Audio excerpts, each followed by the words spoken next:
Hello नमस्कार। आप लोगों को बीच आज के क्लास में आप लोगों को बीच बताने वाले हैं जो कि मोस्ट इम्पोर्टेंट क्वेश्चन, जो कि ये जो क्वेश्चन पूछेगा आप लोगों को बीच 5 नंबर में, यानी अंतर स्पष्ट करना, यानी राष्ट्रीय आय। गौर से सुनिएगा, राष्ट्रीय आय घरेलू आय में क्या अंतर है। राष्ट्रीय आय घरेलू यानी घरेलू घरेलू आय में क्या अंतर है। तो सबसे पहले आपको लिखना होगा कि राष्ट्रीय आय और घरेलू आय में निम्नलिखित अंतर है। क्या अंतर है? निम्नलिखित अंतर है। तो निम्नलिखित अंतर है, तो एक साइड सबसे पहले देख रहे हैं राष्ट्रीय आय लिखा हुआ है, और फिर दूसरा साइड लिख देंगे क्या? घरेलू आय।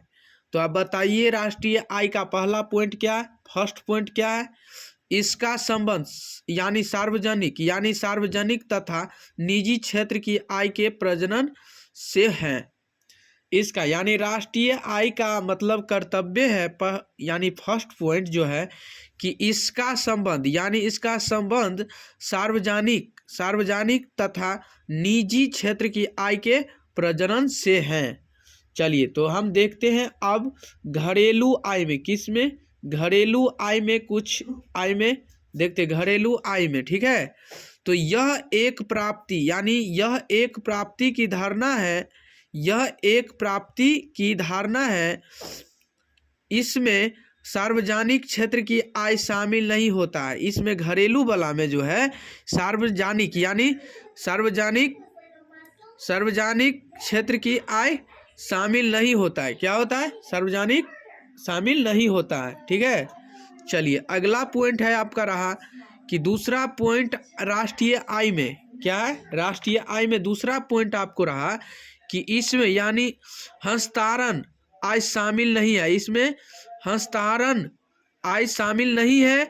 और दूसरा घरेलू वाला में आप सुनिएगा कि इसमें परिवारों और व्यक्तियों की हस्तांतरण आय शामिल होती है। इसमें क्या होती है? हस्तांतरण यानी शामिल होती है। किसमें? घरेलू में शामिल होती है और राष्ट्रीय आय में शामिल नहीं होती है। ठीक है, चलिए अगला पॉइंट, तीसरा पॉइंट देखेंगे, ध्यान देंगे। मोस्ट इम्पोर्टेंट क्वेश्चन, जो कि आप लोगों को बीच मोस्ट इम्पोर्टेंट क्वेश्चन है, और ध्यान दीजिएगा कि इसमें यानी राष्ट्रीय आय में सुनेंगे कि इसमें राष्ट्रीय प्रश्नों पर ब्याज क्या है, कि इसमें राष्ट्रीय प्रश्नों पर ब्याज शामिल नहीं होती है। किसमें?